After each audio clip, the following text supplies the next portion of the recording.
করুণার আধার তুমি, চিরমহিয়ান তুমি, দিয়েছো নাজাতের আল কোরআনুল করিম। أعوذ بالله من الشيطان الرجيم. بسم الله الرحمن الرحيم.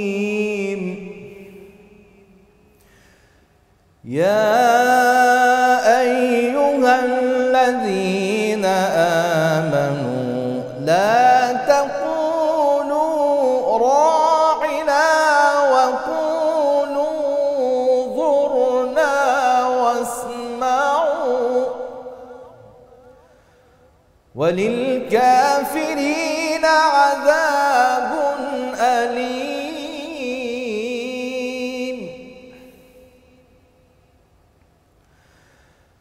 ما يود الذين كفروا من أهل الكتاب ولا المشركين أن ينزل عليكم من خير من ربكم والله يختص برحمته من يشاء والله ذو الفضل العظيم. ما ننسخ من آية أو ننسها نأت بخير منها أو مثلها. ما ننسخ من آية أو ننسها نأت بخير منها أو مثلها. ألم تعلم أن الله على كل شيء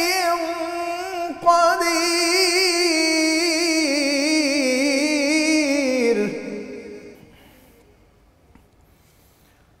ألم تعلم أن الله له ملك السماوات والأرض وما لكم من دون الله من ولي ولا نصير.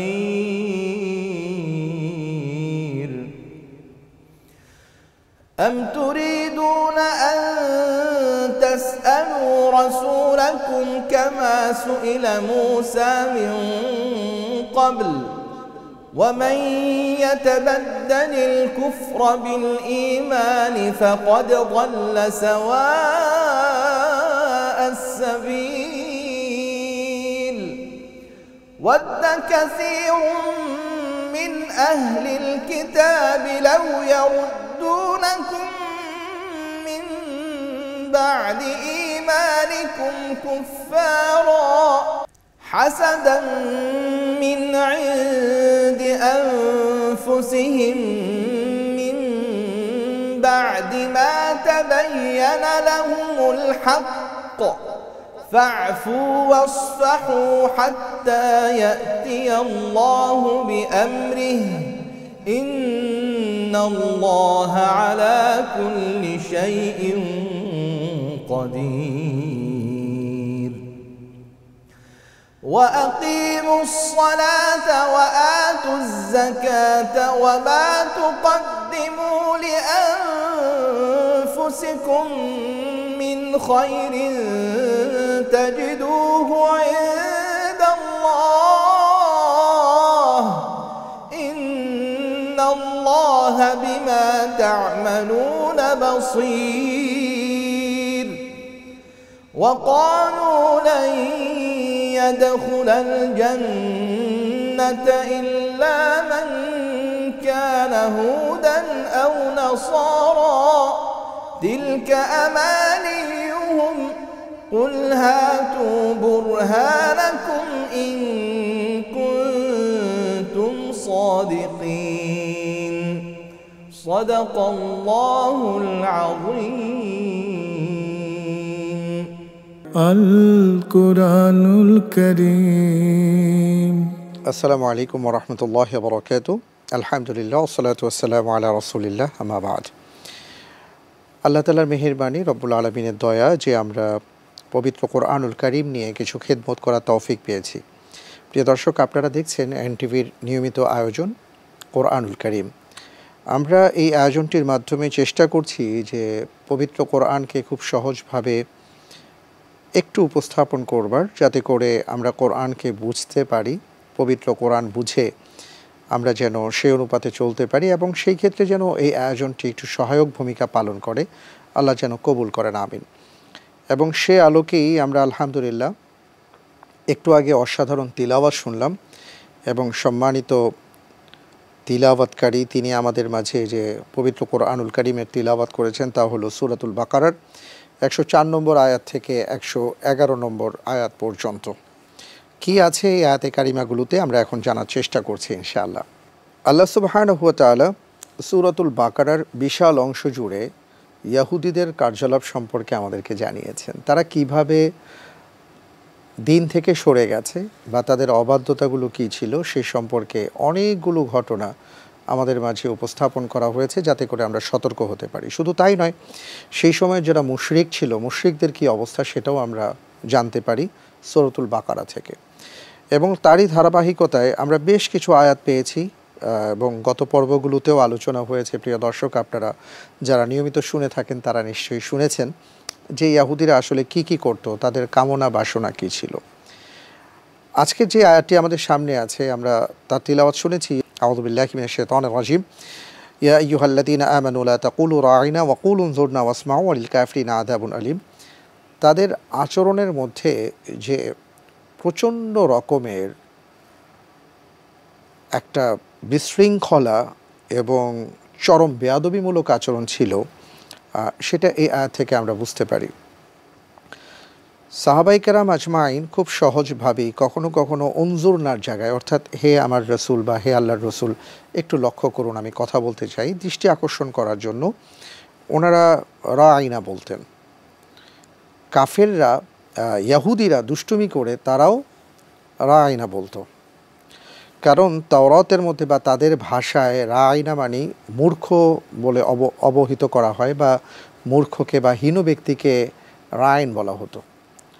তো সাহাবায়ে কেরাম আজমাইন স্বাভাবিকভাবে ওনারা তো বুঝতেন না বুঝার কারণে ইহুদিদের কথা অনুসরণ করে তারাও কখনো কখনো রাঈনা বলতেন। আল্লাহ তাআলা তাদের চক্রান্তকে ফাঁস করে দিলেন যে তারা কতটা হীন নীচ ছিল আচরণের দিক থেকেও, যে তারা আল্লাহর নবীকে এইভাবে তারা সম্বোধন করত।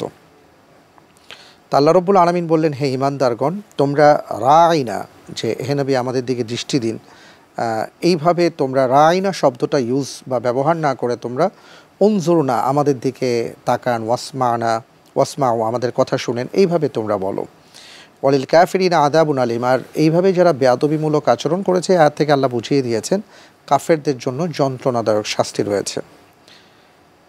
এরপরে আল্লাহ সুবহানাহু ওয়া তাআলা বললেন যে কাফেররা এবং আহলে কিতাবীরা আসলে কি চায়, মুশরিকরা কি চায় মুসলমানদের ব্যাপারে, এই চাওয়াটা আল্লাহ তাআলা প্রকাশ করে দিয়েছেন।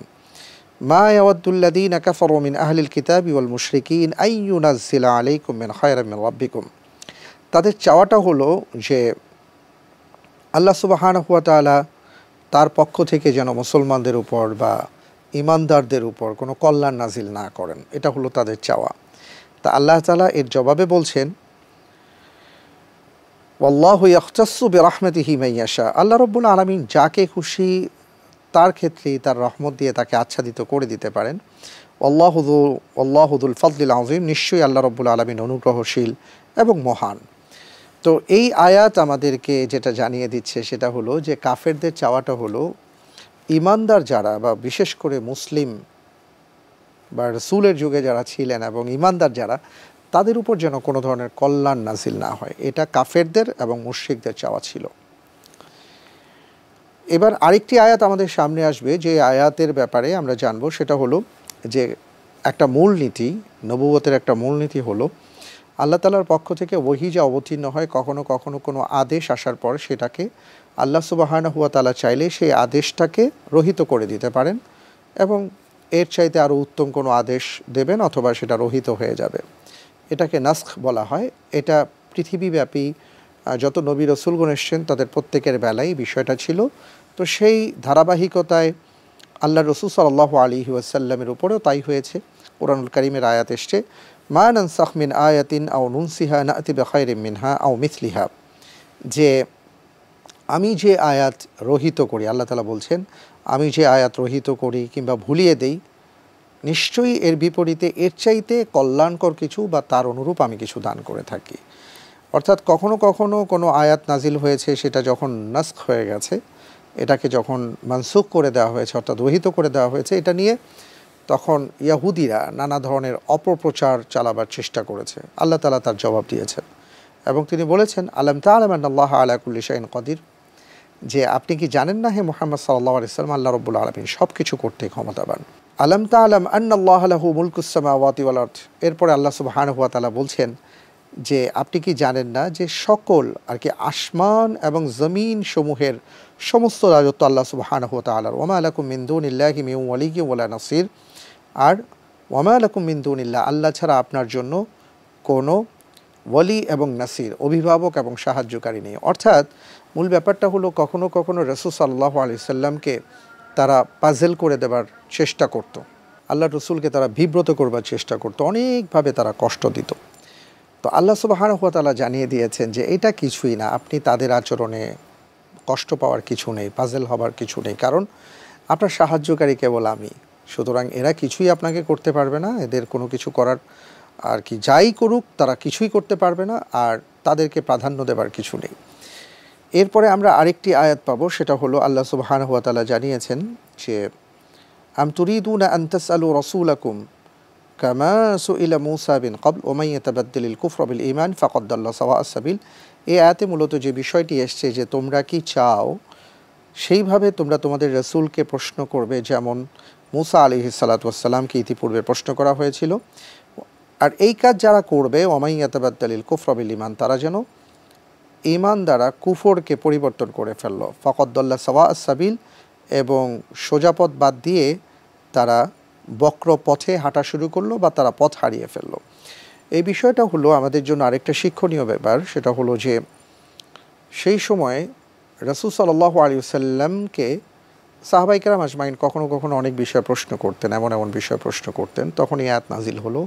এর কারণ হলো যে দুটো, একটা হলো মূসা আলাইহিস সালাতু ওয়াস সালামকে নানা রকম প্রশ্ন করে ইয়াহুদিরা তারা তাদের দিনটাকে কঠিন করে ফেলেছিল এবং এই কারণে এমন অবস্থা হয়েছে যে তাদের জন্য দিন পালন কঠিন হয়ে গেছে। যেমন সূরা বাকারাতে একটা ঘটনা আসছে, তাদেরকে বলা হয়েছিল যে একটা গাভী জবাই করতে বা একটা বাছুর বা গরু জবাই করতে। তারা জানতে চাইল কেমন গাভী হবে, কালার কি হবে। তখন এটা এত গভীরে চলে গেল যে তাদের জন্য দিন পালন কঠিন হয়ে গেল। আর বারবার প্রশ্ন করাতে মূসা আলাইহিস সালাতু ওয়াস সালাম বিব্রত বোধ করছিলেন। তো কখনো কখনো ইয়াহুদিরা মুসলমানদেরকে উদ্বুদ্ধ করতো যে তোমরা তোমাদের নবীকে এটা জিজ্ঞেস করো, এটা জিজ্ঞেস করো। আবার কখনো কখনো তারা আসতো, এসে অনেক রকমের প্রশ্ন করতো, আল্লাহর নবীকে আটকাবার চেষ্টা করতো। তো সাহাবায়ে কেরাম আজমাইন এটা বুঝতেন না, সহজ সরলভাবে কখনো কখনো তারাও অনেক রকম প্রশ্ন করেছেন। আল্লাহ তাআলা এই আয়াতের মাধ্যমে জানিয়ে দিয়েছেন, সব বিষয়ে প্রশ্ন করে আমার নবীকে তোমরা বিব্রত করো না। আমরা অনেক সময় দেখি বর্তমান সময়ে কে কাকে প্রশ্ন করে কিভাবে আটকাতে পারে এবং তার তখন ব্যক্তিত্ব বা তার এটাকে জ্ঞানের একটা বিকাশ মনে করা হয়, কিন্তু এটা যে চরম ধৃষ্টতা, বেয়াদবি, এটা আমরা বুঝতে পারি না বা বুঝেও না বোঝার ভান করি। এটা করা যাবে না, আল্লাহ তাআলা নিষেধ করেছেন। প্রিয় দর্শক, আরও চমৎকার ব্যাপার আছে সামনে। আজকে আলোচনা শুনছিলাম 111 পর্যন্ত আমরা আলোচনা শুনব। এই মুহূর্তে আমি যে আয়াতটি নিয়ে কথা বলতে চাই তা হলো 109 নম্বর আয়াত। 109 নম্বর আয়াতে কাফেরদের বা আহলে কিতাবদের মধ্যে যারা কাফের, সেটা ইয়াহুদি হোক, নাসারা হোক, অথবা মুশরিক তো আছি, তাদের আসলে চাওয়াটা কি মুসলমানদের ব্যাপারে, ইমানদারদের ব্যাপারে, সেটা আল্লাহ তাআলা জানিয়ে দিয়েছেন। আল্লাহ রাব্বুল আলামিন ইরশাদ করছেন, ওয়াদ্দা কাসীরুম মিন আহলিল কিতাব লাউ ইয়ারুদ্দুনাকুম বা'দা ঈমানিকুম কুফফারা। আহলে কিতাবদের মধ্যে আর কি কাফেররা, আহলে কিতাবদের মধ্যে তাদের খুব চাওয়াটা এটা যে তোমরা তো ঈমান এনেছো, ঈমান আনার পরে তোমরা যদি আবার কাফের হয়ে যেতে, কুফরিতে ফিরে যেতে। হাসাদাম মিন ইনদি আনফুসিহিম, কেন তাদের এই চাওয়া? তাদের চাওয়াটা হলো হাসাদাম মিন ইনদি আনফুসিহিম, তাদের হিংসার কারণে। অর্থাৎ তোমরা জান্নাতি হবে এটা তারা প্রত্যাশা করে না, এটা তারা চায় না। আল্লাহ রাব্বুল আলামিন আরও বলছেন, হাসাদাম মিন ইনদি আনফুসিহিম মিন বাদি মা তাবায়্যানা লাহুমুল হক, তাদের কাছে সত্য আসার পরে, সত্য স্পষ্ট হওয়ার পরেও তাদের এটা চাওয়া, কারণ তারা তোমাদেরকে হিংসা করে। এখন তোমরা কি করবে? আমাদেরকে দিক নির্দেশনা দেওয়া হয়েছে, ফাফু ওয়াসফাহু, তাদেরকে তোমরা ক্ষমা করে দাও এবং তোমরা তাদেরকে এড়িয়ে চলো। হাত্তা ইয়াতি আল্লাহু বিআমরি, এবং অপেক্ষা করো আল্লাহর পক্ষ থেকে নির্দেশ আসা পর্যন্ত। ইন্নাল্লাহা আলা কুল্লি শাইইন কদির, আল্লাহ তাআলা সব কিছুই করতে পারেন। তাহলে বিষয়টা কি দাঁড়ালো? এই আয়াত থেকে আমরা যেটা পাচ্ছি সেটা হলো যে কাফেরদের চাওয়া বা আহলে কিতাবদের মধ্যে যারা ইহুদি বলেন, নাসারা বলেন, তারা সত্য জানার পরেও হিংসার বশবর্তী হয়ে তারা মুসলমানদেরকে, ইমানদারদেরকে তারা সহ্য করতে পারে না। আজকের বর্তমান বিশ্ব যদি আমরা খেয়াল করি, আপনি দেখছেন যে গোটা পৃথিবীতে মুসলমানরা কিভাবে নির্যাতিত। একজন মুসলমানের জীবনে বা একটা মুসলিম রাষ্ট্রে বা মুসলিম অধ্যুষিত রাষ্ট্রে কতভাবে মুসলমানদেরকে নিগৃহীত করা হচ্ছে। কারণ কি? আজকে যারা ইসরায়েলে আছে, যে সকল ইয়াহুদি, কথিত ইয়াহুদি দাবিদার, যারা জায়োনিজম প্রতিষ্ঠা করতে চায় এবং তাদেরকে যারা প্যাট্রোনাইজ করছে, যাদের কথা আমরা জানি যে গোটা পৃথিবীতে 2-3টা পাগলের কারণে আজকে পৃথিবী ধ্বংসের সম্মুখীন হচ্ছে, এরা কেন এমন করছে? তারা কেন মুসলমানদের উপর নির্যাতন করছে? কেন তারা মুসলমানদেরকে এইভাবে হেয় করছে, অপমান করছে, যেভাবে পারছে সেভাবে মারছে? তারা জানে যে মুসলমানদের যে ঈমান আছে, তাদের যে ঈমানি শক্তি, তারা যে সত্যের পথে আছে, এটা তারা জানে। কিন্তু ঈমান সত্য, মুসলিম সত্য, কোরআন সত্য, তাদের নবী সত্য, এটা জানা সত্ত্বেও তারা এটা শুধুমাত্র হিংসার কারণে করছে, যেটা আজকে কোরআন বলে দিয়েছে এবং সেটাই সত্য প্রমাণিত। আল্লাহ তাআলা আমাদেরকে রক্ষা করুন। আল্লাহ তাআলা বলেছেন, তোমরা তাদেরকে ক্ষমা করো, অপেক্ষা করো আল্লাহর পক্ষ থেকে নির্দেশ আসা পর্যন্ত, তাদেরকে এড়িয়ে চলো। আল্লাহ রাব্বুল আলামিনের কাছে আমরা দোয়া করি আল্লাহর পক্ষ থেকে যেন সেই নির্দেশ আসে। আমরা আমাদের যতটুকু সামর্থ্য আছে সেই সামর্থ্যের আনুকূল্যেই আমরা আল্লাহর কাছে চাইব। রব্বুল আলামিন আমাদেরকে তৌফিক দান করুন, আমিন। এর পরের আয়াত আমরা শুনব। এর পরের আয়াতে আল্লাহ সুবহানাহু ওয়া তাআলা আমাদেরকে যে দিক নির্দেশনা দিয়েছেন সেটা হলো, ওয়া আকিমুস-সালাহ ওয়া আতুজ যাকাহ ওয়া মা তুকদ্দিমু লিআনফুসিকুম মিন খায়রিন তাজিদুহু ইনদাল্লাহ ইন্নাল্লাহা বিমা তা'মালুনা বাসীর। এটা হলো 110 নম্বর আয়াত। 110 নম্বর আয়াতে আল্লাহ রাব্বুল আলামিন আমাদেরকে নির্দেশ দিয়েছেন যে আমাদের করণীয় কি। আমাদের সালাত কায়েম করতে হবে, আমাদের ঠিক মতন যাকাত আদায় করতে হবে, এবং আরও বলা হয়েছে, ওয়া মা তুকদ্দিমু লিআনফুসিকুম মিন খায়র, আমি যা কিছু ভালো করব আজকে সেটা আমি ভবিষ্যতে পাবো। অর্থাৎ একজন মুসলিম, একজন ইমানদার তার জীবনযাপন করবেন আখিরাতমুখী হয়ে। এই জন্য আল্লাহ তাআলা আমাদেরকে দোয়াও শিক্ষা দিয়েছেন, রব্বানা আতিনা ফিদ দুনিয়া হাসানা ওয়া ফিল আখিরাতি হাসানা ওয়া কিনা আযাবান নার, যে দুনিয়ার জন্য তুমি কল্যাণ চাও এবং আখিরাতের জন্য কল্যাণ কামনা করো, জাহান্নামের আগুন থেকে মুক্তির দোয়া করো। কেন? কারণ ওটাই আমাদের আসল ডেস্টিনেশন, ওটাই আমার আসল জায়গা। এখানে বলা হয়েছে যে বর্তমান যে পৃথিবীতে তুমি বসবাস করছো, তোমার বর্তমান সময়ে তুমি যদি ভালো কিছু করো সেটা তুমি আখিরাতে পাবা। ওমা তুকদ্দিমু লিআনফুসিকুম, তুমি কেন সালাত কায়েম করবা, কেন যাকাত আদায় করবা? এর কারণ হলো তুমি যদি আজকে ঠিক মতন সালাত কায়েম করতে পারো, তোমার সারা জীবনের সৌন্দর্য তুমি ফুটিয়ে তুলতে পারবে সালাতের মাধ্যমে। তুমি সালাত শিখবে, এটা বাস্তবায়ন করবে সমাজে, রাষ্ট্রে, সব জায়গায়, এবং তুমি যাকাতের মাধ্যমে অর্থনৈতিক জীবন ব্যবস্থাকে সুদৃঢ় করবে, হালালের উপর থাকবে। আল্লাহ তাআলা বললেন এটার মাধ্যমে তোমার আখিরাতের জীবনটা সুন্দর হবে, কারণ তুমি যা কিছু করছো এটার প্রতিদান তুমি তখন পাবে। মুসলিম এটাই বিশ্বাস করবেন যে আমার প্রতিদান আমি আল্লাহ রাব্বুল আলামিনের কাছ থেকে পাবো ইনশাআল্লাহ। তো এই কথাটা আমাদেরকে বলা হয়েছে। এরপরে আল্লাহ সুবহানাহু ওয়া তাআলা বলেছেন, ওয়াকালু লা ইয়াদখুলাল জান্নাতা ইল্লা মান কানা হুদান আও নাসারা তিলকা আমানিয়ুহুম কুল হাতু বুরহানাকুম ইন কুনতুম সাদিকিন। আমরা এর আগে জেনেছি যে ইহুদি এবং নাসারা তারা নিজেদেরকে জান্নাতি দাবি করে, তারা নিজেদেরকে ঈমানদার দাবি করে। তারা মনে করে যে একমাত্র আমরাই হকের উপরে আছি এবং তাওরাত ছাড়া আর কোনো কিতাব নেই, মুসা আলাইহিস সালাতু ওয়াস সালাম ছাড়া আর কোনো নবী নেই। এবং খ্রিস্টানরা মনে করে ঈসা আলাইহিস সালাতু ওয়াস সালাম ছাড়া আর কোনো নবী নেই, রাসূল নেই এবং ইনজিল ছাড়া আর কোনো কিতাব নেই। এবং তারা নিজেদেরকে দাবি করে যে তারাই একমাত্র হকের উপরে আছে। তো আল্লাহ রাব্বুল আলামিন বলছেন যে তারা বলে লা ইয়াদখুলাল জান্নাতা ইল্লা মান কানা হুদান আও নাসারা, জান্নাতে একমাত্র ইয়াহুদি আর নাসারা ছাড়া আর কেউ যাবে না, একমাত্র ইয়াহুদিরাই যাবে, নাসারারা যাবে। আল্লাহ সুবহানাহু ওয়া তাআলা বলছেন তিলকা আমানিয়ুহুম, এটা তো তাদের একটা নিরাশা, মিথ্যা নিরাশা মাত্র। অর্থাৎ এটা বলছে তারা ঠিক, কিন্তু এটার পেছনের কোনো কার্যকারণ নেই, এটার কোনো বাস্তবতা নেই।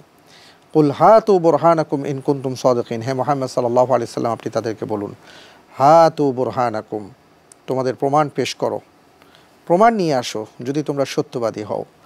তোমরা তো অনেক কথাই বলো, কিন্তু সেই কথার পেছনে তোমাদের প্রমাণ কি? প্রিয় দর্শক, আমরা আজকে যদি খেয়াল করি তাহলে দেখব যে আজকের পুরো এপিসোডে খুব গুরুত্বপূর্ণ কিছু বিষয় এসছে। এই কারণে আমি আপনাদেরকে যদি এক নজরে একটু জানাতে চাই যে আজকে আমরা কি কি জানলাম সেই বিষয়টা। আজকে আমরা যে বিষয়গুলো জেনেছি, প্রথমত যে আল্লাহ রব্বুল আলামিন যাকে খুশি তাকে তিনি হেদায়েত দান করবেন এবং যার উপর খুশি তাকেই তিনি তার রহমত দ্বারা আবিষ্ট করবেন। এতে করে কেউ যদি নাও চায়, ইয়াহুদি নাসারা মুশরিকরা যদি না চায়, এতে কোনো কিছুই হবে না। দ্বিতীয় বিষয়টা আমরা জেনেছি যে আল্লাহ রব্বুল আলামিন আমাদেরকে বলেছেন যে কোনো কোনো আয়াতের পরিবর্তন এটা আল্লাহ রব্বুল আলামিন চাইলে সেটা করবেন এবং বিপরীতে তার চাইতে কল্যাণকর কোনো বিষয় দেবেন অথবা তার অনুরোধ দেবেন। এটা আল্লাহ সুবহানাহু ওয়া তাআলার হাতে, এটা নিয়ে কারো কথা বলার অধিকার নেই। 107 নম্বর আয়াতে আমরা যেটা পেয়েছি সেটা হলো আকাশ এবং পৃথিবীর সার্বভৌমত্ব একমাত্র আল্লাহ সুবহানাহু ওয়া তাআলার এবং আল্লাহ রব্বুল আলামিন ছাড়া আর কোনো সাহায্যকারী নেই, কোনো অভিভাবক নেই। সুতরাং আমাদেরকে সেইভাবে এগোতে হবে, একমাত্র আল্লাহর উপর ভরসা করতে হবে। 108 নম্বর আয়াতে আমরা যেটা পেয়েছি যে মুসা আলাইহিস সালাতু ওয়াস সালামকে যেভাবে ইহুদিরা প্রশ্ন করে করে তাকে বিব্রত করত, কোনো মুসলিম যেন আল্লাহর নবীকে সেইভাবে প্রশ্ন করে বিব্রত না করেন। আর এর মাধ্যমে মূলত অনেকেই দেখা যায় এই প্রশ্নের মাধ্যমে, উত্তরের মাধ্যমে নানাভাবে সে তার ঈমানকে হারানোর সম্ভাবনা থেকে যায়, যেটা আপনি বর্তমানে বলতে পারেন যে আমরা বর্তমানে দেখছি যে অনেকেই কোরআন এবং সুন্নাহর উপর এমন এমন প্রশ্ন আরোপ করে যে সেই ঈমান হারা হয়ে যায়। কোরআন যা বলে তাই সত্য, ১৫০০ বছর আগে কোরআন এটা বলেছে, আজকে আমরা তাই দেখতে পাচ্ছি। প্রিয় দর্শক, এরপরে আমরা ১১০ নম্বর আয়াতে ১০৯ নম্বর আয়াতে পেয়েছি যে আহলে কিতাবদের অনেকেই মুসলমানদের ঈমান দেখে তারা হিংসা করে এবং তারা মনে প্রাণে চায় তারা যেন আবার কুফরিতে ফিরে যায়। আর আরেকটি বিষয় আমরা পেয়েছি ১১০ নম্বর আয়াতে আমাদেরকে ভালো কাজ করতে বলা হয়েছে, যা ভালো কাজ করব এটা আমরা আখিরাতে পাবো। আর সর্বশেষ আয়াতে আমরা যেটা পেয়েছি সেটা হলো ইহুদি এবং নাসারাই জান্নাতে যাবে এটা তারা মনে করে, আর তাদেরকে বলা হয়েছে তাহলে প্রমাণ পেশ করো, কারণ প্রমাণ ছাড়া তুমি কিভাবে এই কথা বলছো। আজকের আয়াতগুলোতে গুরুত্বপূর্ণ যে ব্যাপারটা আমরা পেলাম সেটা হলো অনেক আয়াতের মধ্যে আমাদের নিজেদেরকে বেশি বেশি করে ভালো কাজ করতে হবে, আল্লাহর উপর ভরসা করতে হবে, কারণ আখিরাতে এর প্রতিদান আমরা পাবো। আল্লাহ রাব্বুল আলামিন আমাদের সবাইকে কোরআন অনুপাতে চলার তৌফিক দান করুন, আমিন। আজকের মতন বিদায় নিচ্ছি, আল্লাহ হাফিজ। আসসালামু আলাইকুম ওয়া রাহমাতুল্লাহি ওয়া বারাকাতুহু। করুণার আধার তুমি দিয়েছ, সত্যের বাণী অসীম, দিয়েছ নাজাতের আল কোরআনুল কারীম।